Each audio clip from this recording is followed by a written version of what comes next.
Hey, sweetheart. I'm here at my mom's place, and things are not looking good. The house is a mess, and she's been struggling for the past few days. She's hardly talking, and I can sense that my father's passing has hit her hard. It's tough to see her like this. I suggested going out and doing something, but she wouldn't even budge from bed. It's been a few weeks since we lost Dad, and I hoped she'd at least start to feel a bit better. Oh no! I'm so sorry to hear that. It must be incredibly challenging for her. Maybe I can whip up something hearty and bring it over? We can all share a meal together. I'm sure it'll help alleviate some of her loneliness. Yeah, I appreciate you suggesting that. The idea of reducing her loneliness has been on my mind. I've actually been contemplating asking Mom to stay with us for a little while, just until she starts feeling better. Besides, having her around might help with keeping her mind off things. The house is full of memories of Dad, and I think it's best to give her a change of scenery for a while. Oh, absolutely. If you think it's what's best for her, then we should definitely have her stay with us for a while. Being close to you will undoubtedly lift her spirits too. Thanks, honey. I'm really grateful for your understanding. No worries at all. I'll whip up some comforting dishes, and when you guys get here, we can all sit down for a heartwarming dinner. I'll also get a room ready for her. Thank you. You're amazing. I'll be there soon. Oh, you're such a caring son, honey. I'm so glad you're willing to take care of your mom and make her feel better.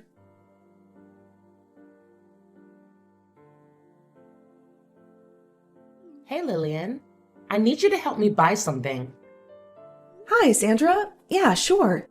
Do you need anything from the grocery store? I'll get it for you when I pass by the store soon. Yes, Lillian. I need you to buy me caviar from the store at Greenwood Street, one my husband used to go to. Just mention his name and they will know what it's for. Remember, I don't want the one in the brown tin because they're cheaper and not something my taste buds would like. I want you to get the one in a small blue tin that is my favorite caviar. I want you to get 3 of them alongside some freshly baked bread. Remember, just a blue tin, as it's the only one that would suit my taste buds. Anything else you buy will go into the trash. I'm sorry to ask, but may I know how much this caviar would normally cost? They sound extremely pricey. They're around $250 for one tin. 3 of them, please. $250? I'm sorry, Sandra, but I'm afraid I can't afford to spend that much money on caviar. Me and Mikey are saving money up for the baby. And we're planning to renovate the baby's room before he's born, too. Are you saying that you won't buy me caviar then? Do you have any idea how much I've been wanting them? Are you joking with me? Is this how you treat your mother-in-law? No, it's not like that. I'd be more than happy to get you whatever you like. It's just, caviar is a little bit too expensive for my budget. We don't have that much money. Even Mikey is struggling with his business. Oh, what a sad life I'm living. My husband, who I love dearly, who can take care of me so wonderfully, has passed away and nobody seems to care. My poor son is married to someone who can't even think of me as her own mother and buy me the things that I want. My wonderful husband brings me home caviar every week, and we would eat it together for breakfast and laugh together watching the television. Oh, how I miss my husband. God, oh God, why is my life so difficult? I can't even get anything to remind me of my husband anymore, because my daughter-in-law can't even afford it. Why didn't God just take me away instead of him? He was a good man. He deserves to live. I should be the one who died. Sandra, I'm so sorry. I don't know that it was something that you and your husband used to do. I didn't mean to make you feel this way. Oh, please don't say that. Michael needs you. He can't lose you after losing his father. I'm so sorry I made you feel this way. Look, let me see what I can do. Perhaps I can push certain plans for the baby. Don't worry about it. Would it be okay for me to purchase only one? Do you not get it, Lillian? 3 is the right number. My husband would bring 3 packs per week for us to eat. Why are you trying to ruin a tradition? Just because he's dead doesn't mean I should forget about it. No, that's really not what I meant, Sandra. Don't worry. I'll try to see what I can do and get you the caviar. I'll see you at home. You better come back with those. Or else what is the point of me living in this house if it only brings me nothing but misery?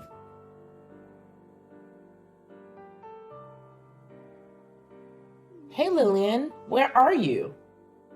I called you so many times and you haven't been picking up. Are you avoiding me or something? Hey, Sandra, I'm so sorry. I left my phone in my car when I went in the store. I really wasn't ignoring you.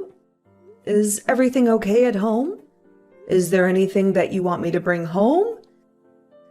I can bring home some lunch and we can eat together, if you haven't had anything yet for lunch. Yes, lunch would be great. I need you to buy me the pastrami sandwich from Big Mike's Diner. I want one without any extra sauce. For the cheese, I would only want Swiss cheese and provolone.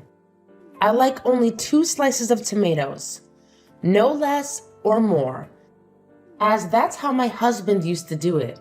Big Mike's Diner? As in the one that's 2 hours away from here? Yes, where else will they be? Stop asking pointless questions and go get them for me. Don't mess up the order. Listen, Sandra, I'm sorry.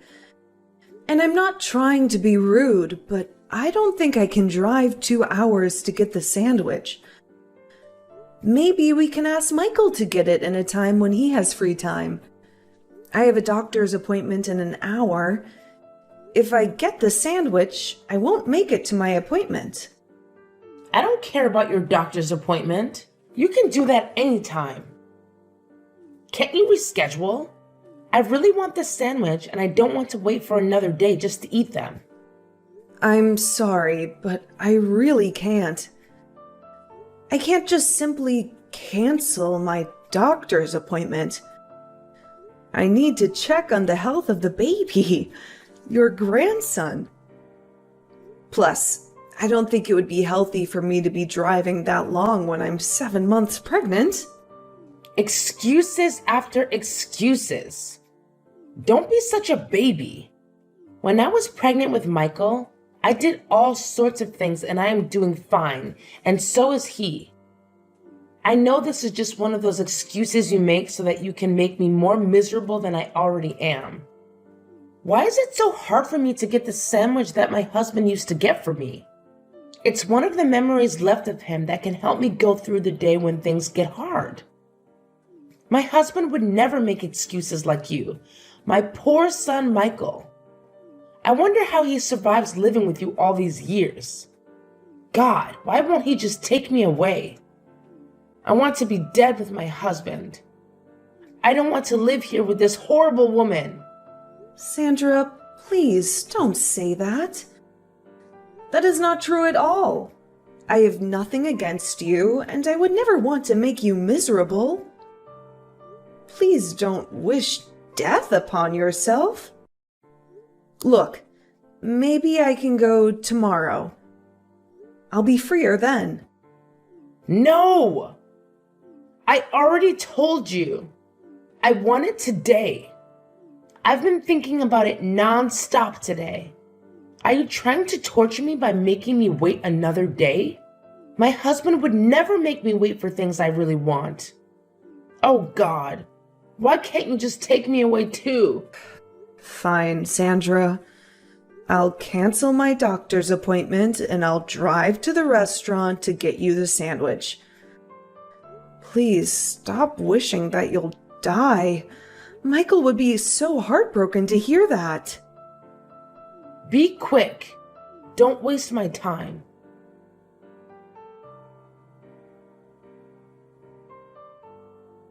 Hey, Sandra? Were you at home all day yesterday? Yes? What is it now? Are you accusing me of stealing things in your house? What? No, that's not what I'm trying to say. I just want to ask you regarding the baby's room.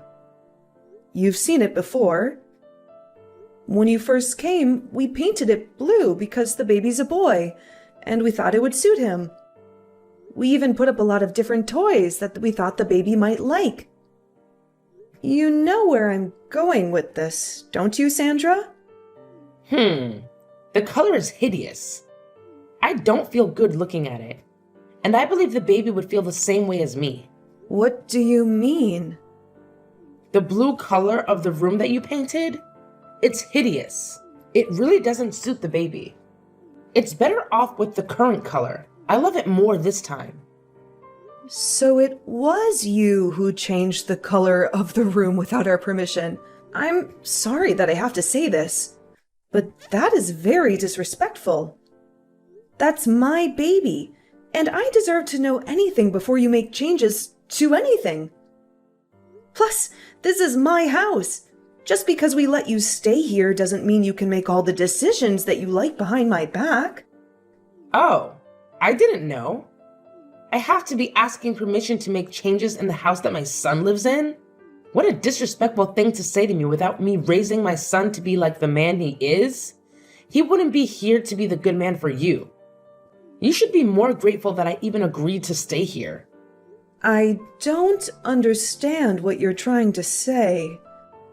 I've been kind enough to let you stay here while you've been dealing with this death. And you're ruining it. How exactly am I ruining your healing for you? My husband hates the color blue. It reminded him of the big blue house he grew up in. It was an abusive household. We ensure to always eliminate the color blue from our house. I don't understand. Why can't you do the same? Look, I'm really sorry about what he went through, and I understand how it could be hard for him. But I still don't think it's right for you to apply the same rules to my house. It's not fair to me. Fairness? Is that all you care about? You think the world is fair when my husband is taken from me? No, that is not what I'm trying to say. That's enough. No need to speak to me. This conversation is making things harder for me, and I don't want to deal with it.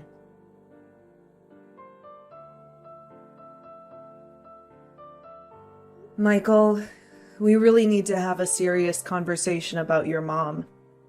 I've already had an earful from her. Is it true that you told her she needs to ask for permission for everything? That seems pretty harsh, especially given what she's going through right now. Look, I completely empathize with what she's dealing with, but it's disheartening that I'm ending up as collateral damage in the process. Have you had a chance to hear my side of the story? She's been trying to take control of everything that I'm doing. You're making this much more complicated than it has to be. She's my mom, and I really need you to refrain from speaking about her like that. I'm just asking for a bit more understanding of her situation. She's navigating through a lot, and I'm hoping you can cut her some slack for a few more weeks until she gets back on her feet. Fine. I'll do it for you and out of respect. But I hope you realize the challenges I'm facing in all of this.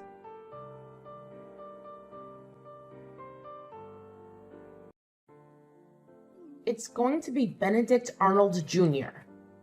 Sorry? What are you referring to, Sandra? The child, of course. What? Are you talking about my baby? My son? Who else would I be talking about? The name of that child would be Benedict Arnold Jr. Wait, What are you trying to say? Sorry, Sandra, but that's not what I'm naming the baby. Mikey and I have already discussed the name. We will be naming the baby Harold, after my father, who did a lot for me growing up. I disagree. He should be named after my husband. Your second child can have your father's name if you want to, but the first one should honor my husband. This is our grandchild, after all. This is my father's first grandchild as well. If you like, we can put your husband's name as the baby's middle name. That's all I can offer to you. That's what I can agree with. Middle name?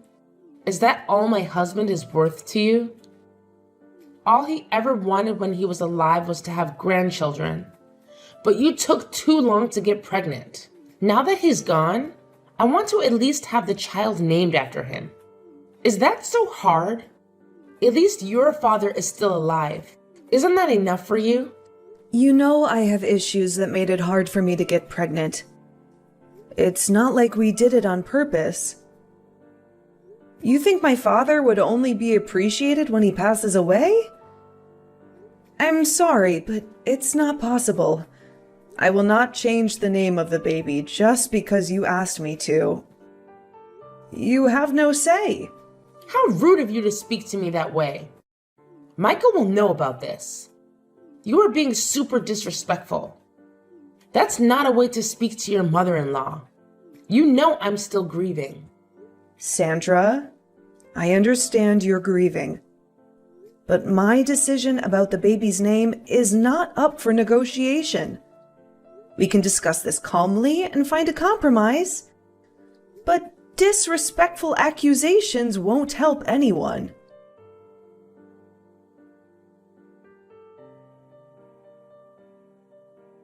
What did you do now, Lillian? My mom just called me crying. Did she tell you what happened? Is it another made-up story on how I'm the villain who disrespected her and her grieving period? I already told you not to speak about my mom that way. When will you learn? Your mom tried changing the baby's name. She wants to name him after your father. We agreed we would name him after my father. Why is it such a big deal? Just change the name to Benedict Arnold Jr. as she asks. We will name the second child with your father's name. Isn't that easier than arguing non-stop? Are you kidding me? So you just stick to whatever your mom has to say? I told you she's going through a hard time. She's trying to hold on to as many pieces of memories as she can of my father as much as possible. You won't understand. Why?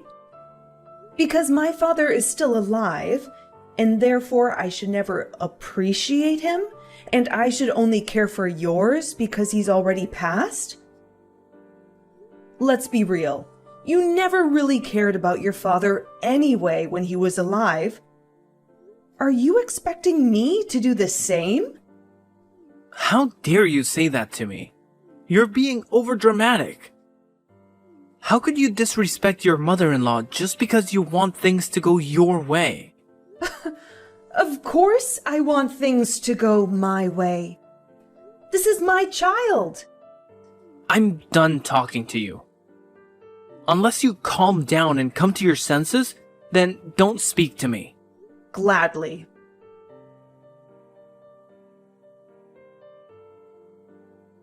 I will be in the labor room with you since that is my grandchild. I love to be the first to hold it as well. I'm telling you this now so you won't come up with excuses later or about your planning. Just like when I asked you to change the name. Sorry, Sandra, but I can't let you in the labor room with me. It's going to be a very vulnerable moment for me, so I would prefer to have my mother and my husband in it instead. You'll be able to see the baby after he's born. How could you? I am the child's grandmother. I deserve to be there to see it. You don't get to kick me out. Sorry, Sandra, but I really won't be able to let you in. I'm not comfortable with having you in it. I prefer to have my own mother. I know what this is all about. You're still hating on me because of what happened. Look, Sandra, I don't care about those anymore. I forgive you for changing the baby's room, for making me do things that are too hard for pregnant women, and for trying to change the name of the baby.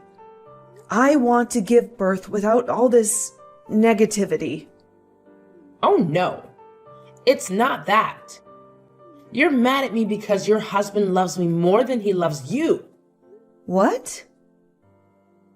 I never thought about it that way. Of course you did. You've always been the jealous kind. You are always so visibly upset that he would choose me over you. He loves me more than anything. He's your son. It doesn't matter how much he loves you. His life will always be with me. What are you trying to say? No.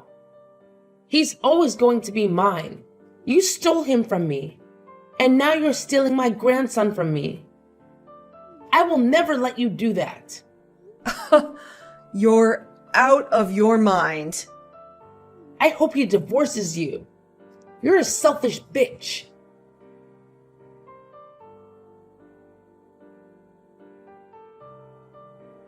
What the heck is wrong with you? You made my mom cry again. What did I even do wrong? Your mother is obsessed with you and our baby. What the heck does that even mean? You're losing your mind, Lillian.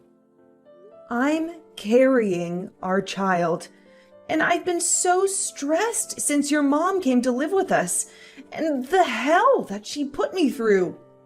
You never cared. You always sided with her, even though it's obvious that she was wrong. How dare you? She's going through a lot. Enough with that bullshit. None of you guys cared that much about your father when he was alive. I was the only one who visited him. Your mother hated him. Why are you pretending like you don't know that? Don't you dare speak about my parents that way. They were in love. They were perfect together. You are out of your mind. How dare you? You don't belong in this house. No one should disrespect my parents that way. That's it. I'm done with you. We're getting a divorce.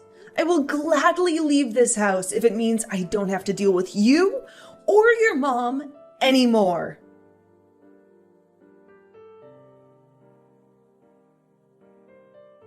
What are you even doing? Moving all your things into my house and locking me out?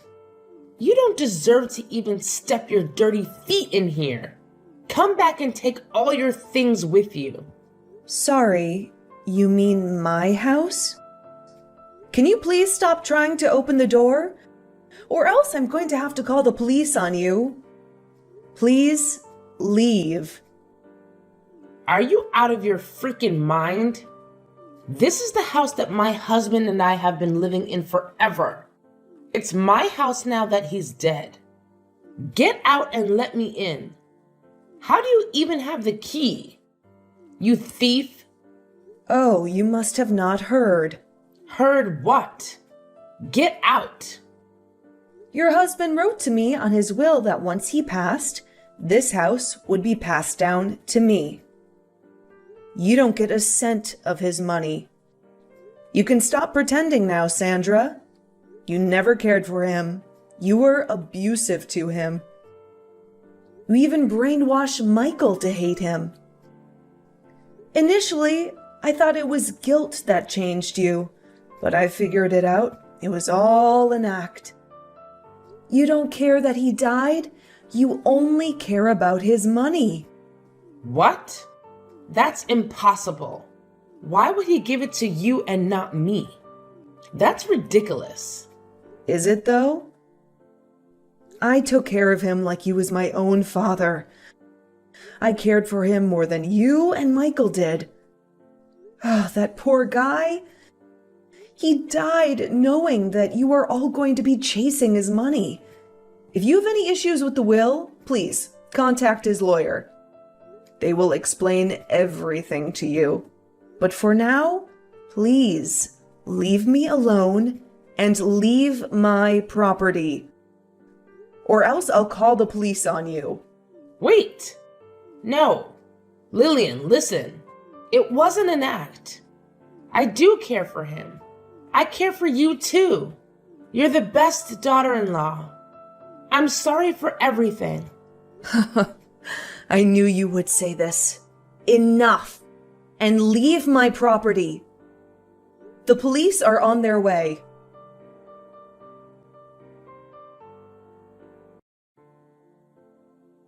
Honey, I'm really sorry.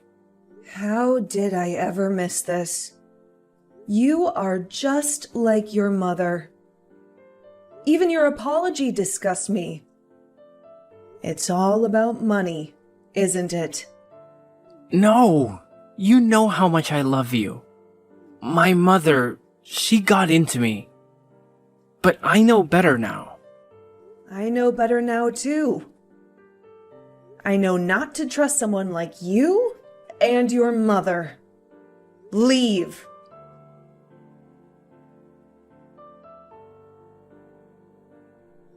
A few weeks after that, the divorce between Lillian and Michael is finalized. Lillian was able to get full custody of her baby, and she was also able to live comfortably, thanks to inheritance that her father-in-law passed down to her. On the other hand, Sandra was still in disbelief that her husband didn't pass anything to her because of his will. She even tried breaking into the house a few times, but was caught by police. As for Michael, he has been struggling a lot after the divorce, as he realized how true the things that Lillian has always said about his mother are. But yet, he is still stuck with her, as she has nowhere to live. Both grew to hate each other and blame each other for the misfortune.